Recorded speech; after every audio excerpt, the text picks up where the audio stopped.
Basal group, Airtel money, LIC की जीवन वृद्धि और मेकमाईट्रिप.com। ऐसा क्यों है कि देश में रियल एस्टेट की कीमतें अंधाधुंध रफ्तार से बढ़ रही हैं, लेकिन इन कंपनियों के शेयर पिट रहे हैं? और इसकी मिसाल है देश की नंबर 1 रियल्टी कंपनी DLF। ऐसा क्यों है कि DLF में आपका निवेश घटकर 1/4 रह गया है? जानिए एक्सरे रिपोर्ट में। हम करेंगे जांच कि क्या है DLF की असली हालत, क्योंकि हम करते हैं आपके निवेश की हिफाजत। देखिए एक्सरे रिपोर्ट सिर्फ CNBC आवाज पर। ये है TV18 और आप देख रहे हैं CNBC आवाज। सुबलक्ष्मी के प्रायोजक हैं Bajaj Allianz to retire rich, SMS rich to 56070 और जियो बेफिकर, और homeshop18.com, quality you can trust at prices you will love।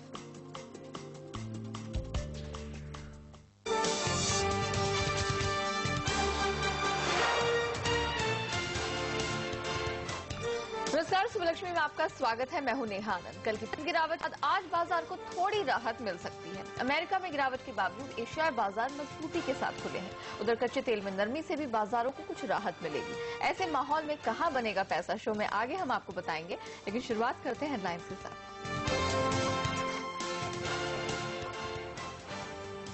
बाजारों के लिए आज अच्छे संकेत। एशियाई बाजार 1% मजबूती के साथ खुले। SGX निफ्टी में भी 0.25% की तेजी। नौकरियों के खराब आंकड़ों ने अमेरिकी निवेशकों का भरोसा तोड़ा। डाउ जोन्स 1% गिरकर 13,000 के नीचे हुआ बंद। अमेरिका में रिकवरी की रफ्तार थमने से कच्चा तेल फिसला। NYMEX पर कच्चा तेल $1 गिरकर पहुंचा $102 के करीब। रेटिंग पर आज वित्त मंत्रालय के अधिकारियों की बैठक। रेटिंग एजेंसी S&P के साथ अहम बैठक। सरकार बैठक में 5.9% वित्तीय घाटे का करेगी बचाव। गुआर का अक्टूबर कॉन्ट्रैक्ट टला। NCDX ने सर्कुलर में कॉन्ट्रैक्ट शुरू होने की नहीं दी कोई तारीख। और पटनी की डीलिस्टिंग का रास्ता साफ। आईगेट ने ₹520 प्रति शेयर के भाव पर ऑफर मंजूर किया।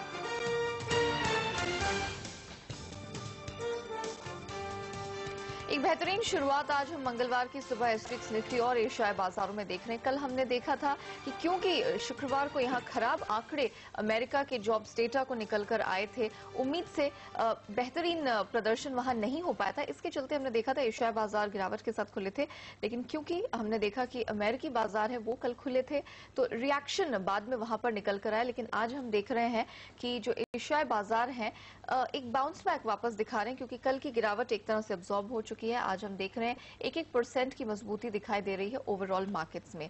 अब क्या कुछ हुआ है कल दुनिया भर के बाजारों में, एशियाई बाजारों में जो तेजी है वो और किन कारणों के चलते आई है, जानने के लिए चलते हैं संदीप के पास। नमस्कार नेहा। लंबे वीकेंड के बाद अमेरिकी बाजार कल खुले थे और वहां पे हमने एक गिरावट का सेशन देखा। करीब 1.25% तक की गिरावट के साथ कल अमेरिकी बाजारों में हमने क्लोजिंग होते हुए देखी। इनफैक्ट जो शुक्रवार की छुट्टी के दिन जो नॉन फार्म पेरोल्स के नंबर्स आए थे उसकी वजह से निराशा हुई, उस पर अमेरिका के बाजारों ने कल रिएक्ट किया और वहां पर हमने गिरावट का सेशन आते हुए देखा। शुरुआती कारोबार में हमने देखा था तेज गिरावट थी, उसके बाद दिन के दौरान संभलने की कोशिश थी, लेकिन आखिरी मिनटों में फिर से बिकवाली का दबाव बना, जिसकी वजह से अमेरिकी बाजारों में दबाव था। आपको बता दें नॉन फार्म पेरोल्स में ऐसा एक्सपेक्टेड था कि शायद 2,03,000 नौकरियां नहीं जुड़ती नजर आई थी, लेकिन उसके विपरीत केवल 1,20,000 नौकरियां नहीं जुड़ती नजर आई, जिसके चलते कल हमने एशिया में एक सेल ऑफ देखा था और आज अमेरिकी बाजारों ने उसके ऊपर रिएक्ट किया और वहां पे गिरावट का दौर था।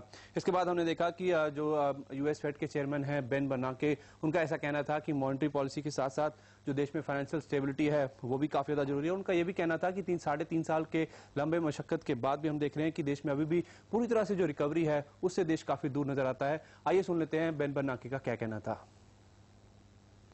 Financial stability policy has taken on greater prominence and is now generally considered to stand on an equal footing with monetary policy.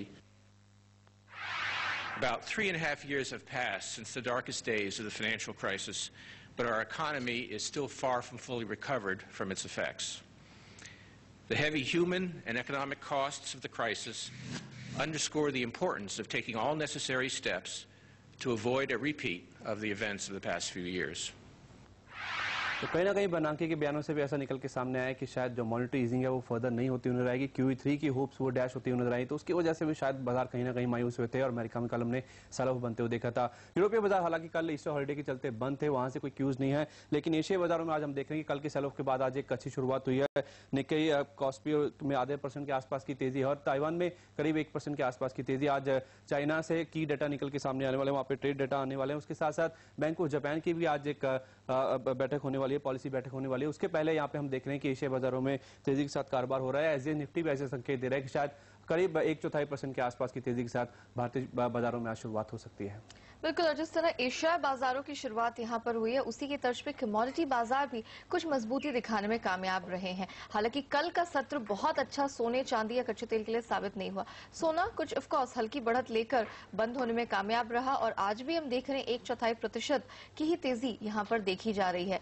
वहीं अगर चांदी की बात की जाए तो सोने की तर्ज पर यह भी भागा है, हालांकि कल भी ये प्रेशर में था, आज लेकिन हम आधे % की मजबूती देख रहे हैं। कच्चे तेल की बात की जाए तो यहां पर अब कुछ कंसर्न्स बनते हुए हमें नजर आए थे, क्योंकि साफ तौर पर निकल कर आया था कि तेहरान अपने न्यूक्लियर प्रोग्राम को लेकर अब यहां पर पश्चिमी देशों से बात करने के लिए तैयार है और माना जा रहा है कि अगर वो इसका इस्तेमाल वॉर फ्रंट पर नहीं करते हैं, यहां पर कंस्ट्रक्टिव एक्टिविटीज के लिए करते हैं, तो यहां पर वेस्ट को, यूएस को किसी तरह की दिक्कत नहीं होगी।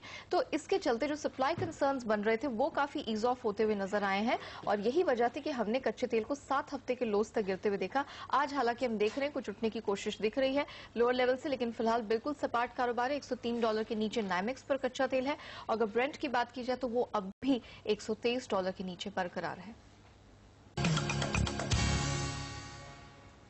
लेकिन शेयर बाजार की ओपनिंग आज कैसी हो सकती है, जानने के लिए चलते हैं अनिल सिंघवी के पास। अनिल जी बताइए, किन स्तरों पर आप बाजार खुलता देख रहे हैं? देखिए, बाजार काफी फ्लैट खुलते हुए दिख सकते हैं, 10-15 पॉइंट ऊपर या नीचे की रेंज में।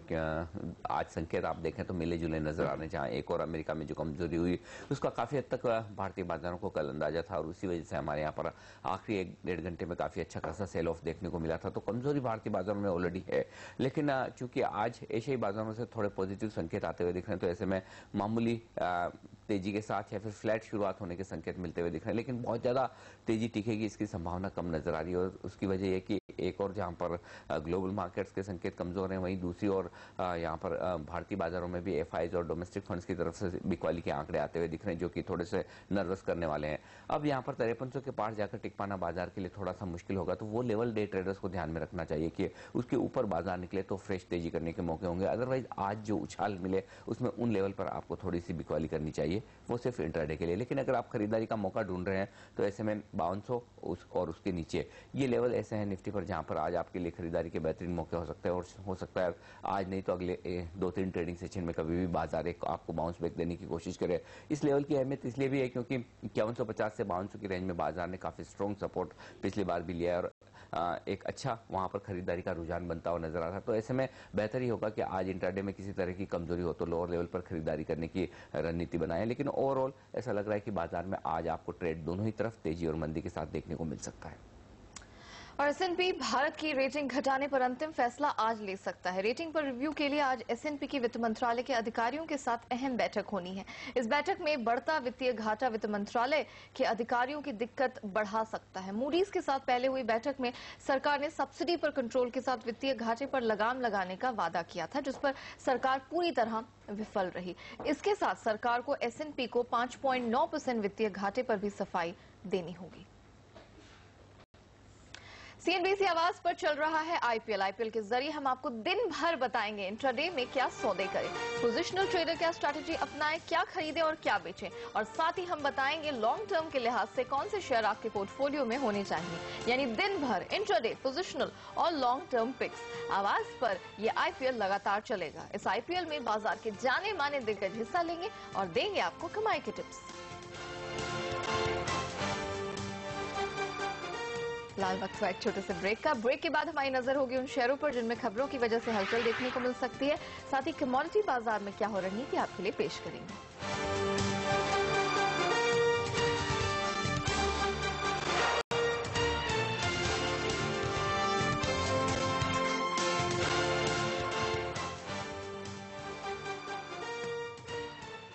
सदियों से तुझसे